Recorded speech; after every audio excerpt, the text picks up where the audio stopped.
Es una política muy activa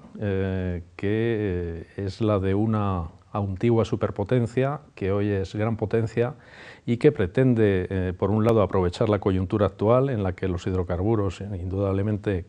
son un instrumento para hacer política, y quiere también, en buena medida, y observando las políticas que lleva adelante, recuperar lo que fue el espacio soviético. No ya en términos de ocupación de países, pero sí de influencia en esos territorios que hoy son estados independientes, pero que en otro tiempo formaron parte de la Unión Soviética. Y en tercer lugar, indudablemente hay también un pulso con el resto del mundo, con los Estados Unidos, pero también con otros actores, en torno o utilizando el arma tanto del petróleo como del gas. Rusia tiene, en lo que respecta a los estados independientes que en otro tiempo formaron parte de la Unión Soviética, ha tenido tensiones anuales, que todos recordaremos a fines de año, con Ucrania, con Bielorrusia, pero sobre todo con Ucrania. Ambos países son hoy en día países de tránsito para que el petróleo y el gas ruso lleguen a Europa Occidental, y en el caso concreto de Ucrania no olvidemos que es un Estado que intenta aproximarse a pasos acelerados a Occidente, tanto a la Unión Europea como sobre todo a la OTAN, algo que inquieta indudablemente muy mucho a la Federación Rusa, al Kremlin. Con otros países como son Azerbaiyán, Turkmenistán, Kazajstán, que son productores de hidrocarburos, las relaciones son, digamos que, importantes,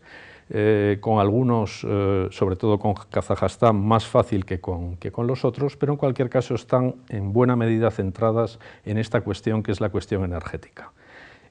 No olvidemos que, aparte de ser el primer productor mundial de petróleo y el segundo productor mundial de gas, la Federación Rusa también lo que intenta es seguir manteniendo su influencia y su protagonismo y reducir la presencia y el avance de otros países en ese espacio que considera suyo. Y en ese sentido, las redes de gasoductos, de oleoductos, que bien algunos ya operativos y otros en proyecto, pues son el reflejo de esa política de influencias tan intensa que, como le digo, se está produciendo ahora y se va a producir indudablemente en los próximos años. Afecta mucho porque en lo que respecta a Europa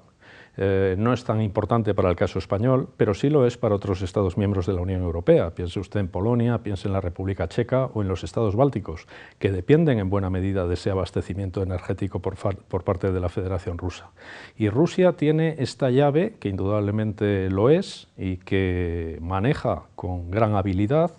y tiene para ello una serie de instrumentos, Gazprom, Transneft, toda una serie de compañías que cada vez son más visibles como actores de la Federación Rusa, pero como instrumentos visibles en la sociedad internacional.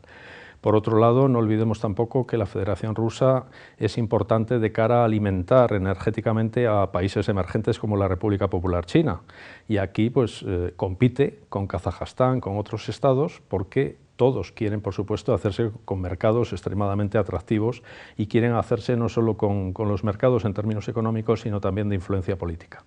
Rusia obedece y sus dirigentes obedecen a sus intereses, es decir, a la búsqueda de una posición en el mundo,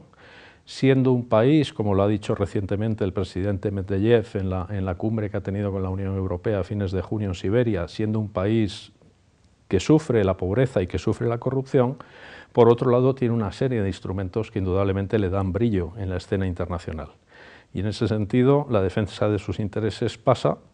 por una consolidación de su posición en el mundo, y para ello va a utilizar no solo el armamento, la carrera de armamentos en la que no se está tanto como se estaba durante la Guerra Fría, pero que ahí está, se va a utilizar muy mucho la energía y se va a utilizar muy mucho la propaganda y se va a utilizar muy mucho la relación con países terceros y la búsqueda de equilibrios en regiones adyacentes o en otras regiones del mundo. Estados Unidos, lógicamente, en su papel de única superpotencia, lo que trata es de frenar en la medida de lo posible esa expansión rusa, de la misma forma que la Federación Rusa trata de frenar lo que percibe como una expansión del mundo occidental encabezado por los Estados Unidos. Este juego de influencias se observa día a día en escenarios como Asia Central, en escenarios como el Cáucaso, en todo lo que es el debate energético en torno a la cuenca del Caspio,